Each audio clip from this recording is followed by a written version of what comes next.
my name is Charlotte. My family and I were introduced to each during my second pregnancy.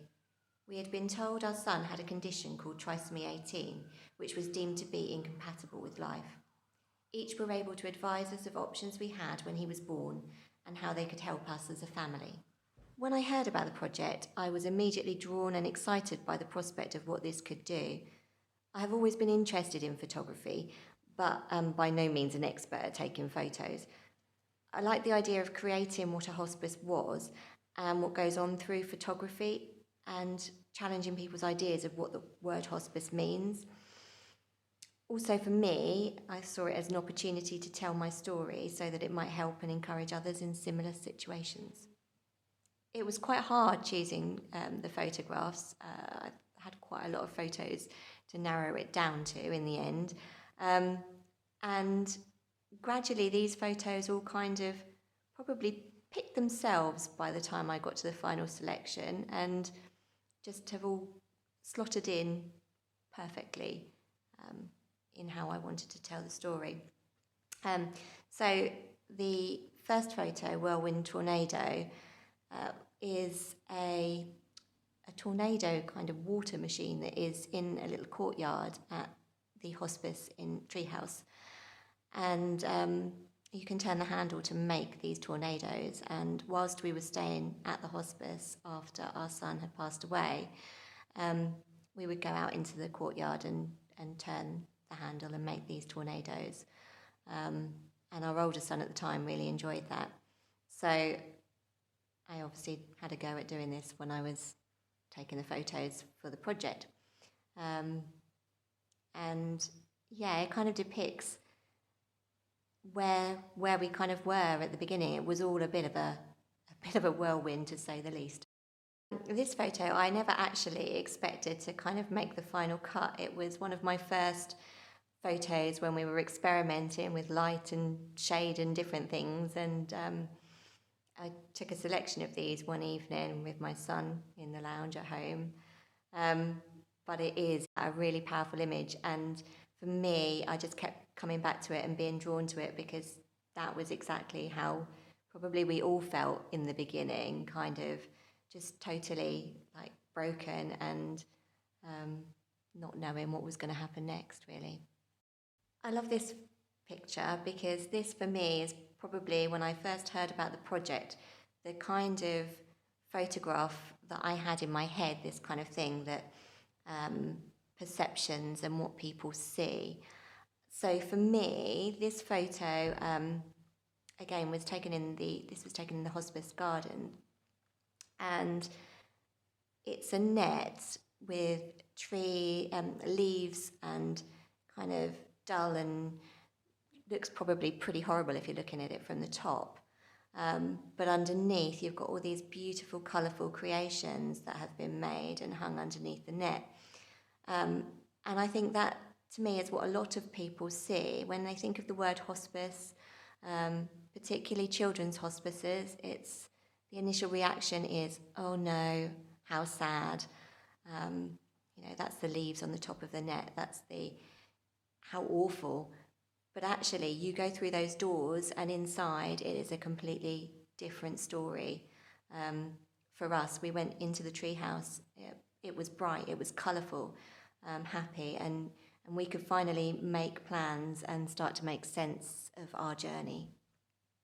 This photo, or these photos, when I took the photo, I just absolutely loved it because you could look inside the fungi and see different pathways, different rooms, different ways to turn. The colour photo compared to the black and white photo, you look at that and you go even more in depth into where you could go.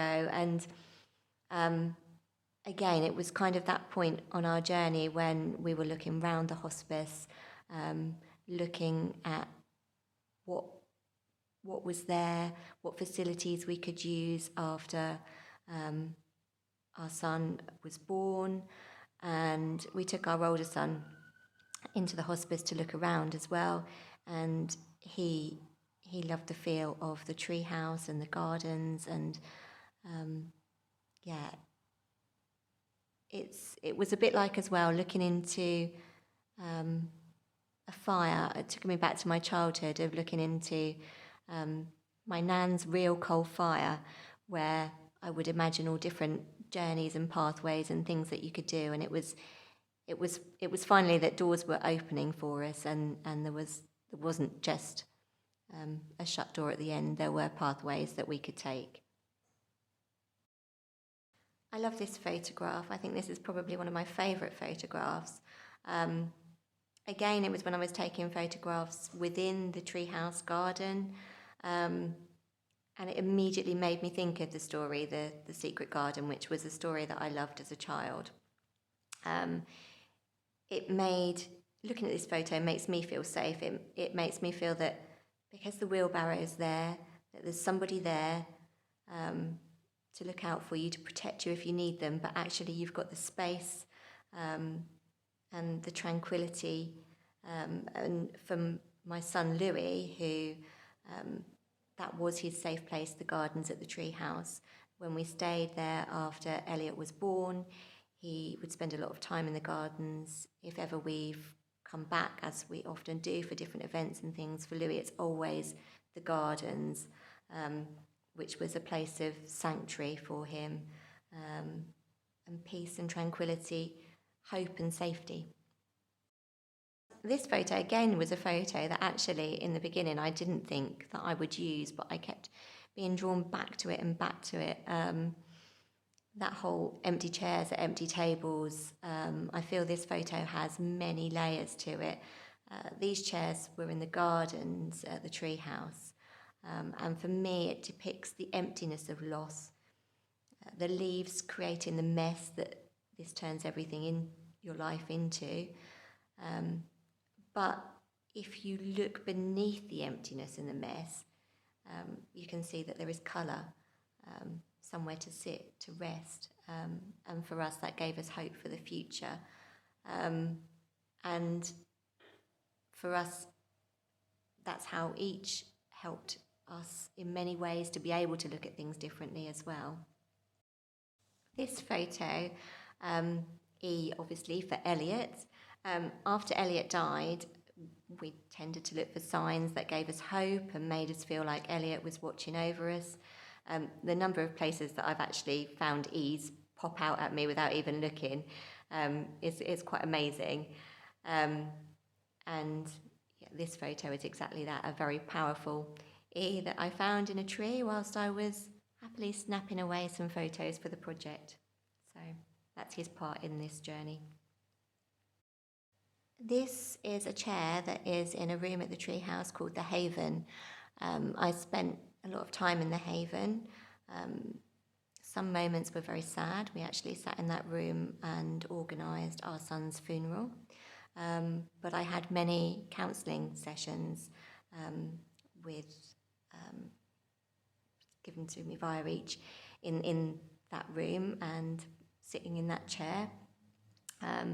And it was in that chair that I actually told the counsellor that I was, by some miracle, pregnant again with our third child.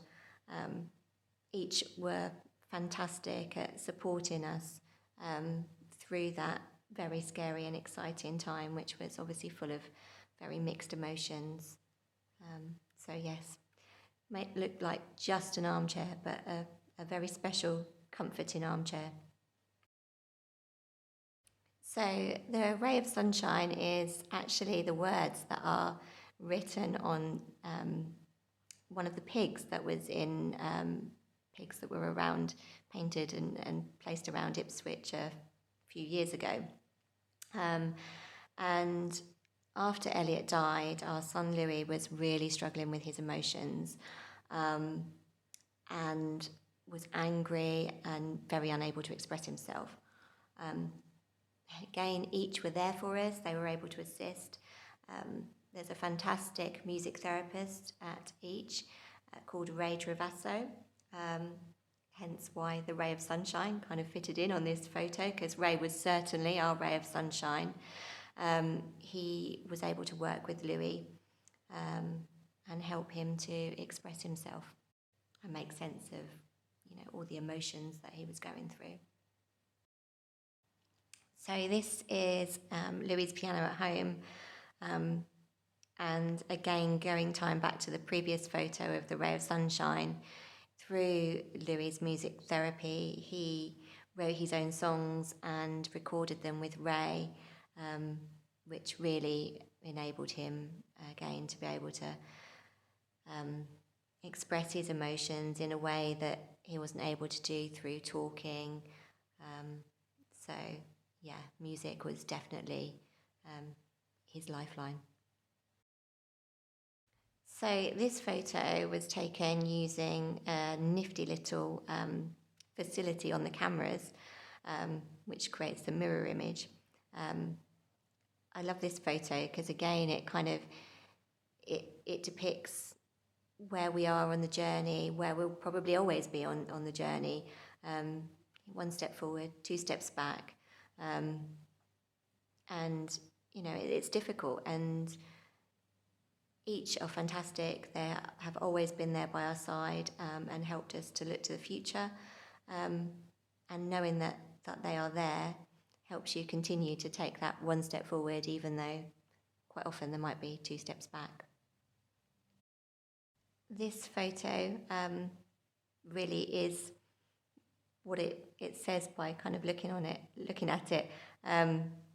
It's a picture of my daughter out happily looking through some binoculars, and it just kind of gives me that feeling and depicts really, what we do every day is to continue to look to the future. And again, I can't stress enough how I don't think we definitely wouldn't be in the position we are in now, but it is each and the support and help that we've had from the treehouse that has been able to put us in the position to be able to do that, to look to the future.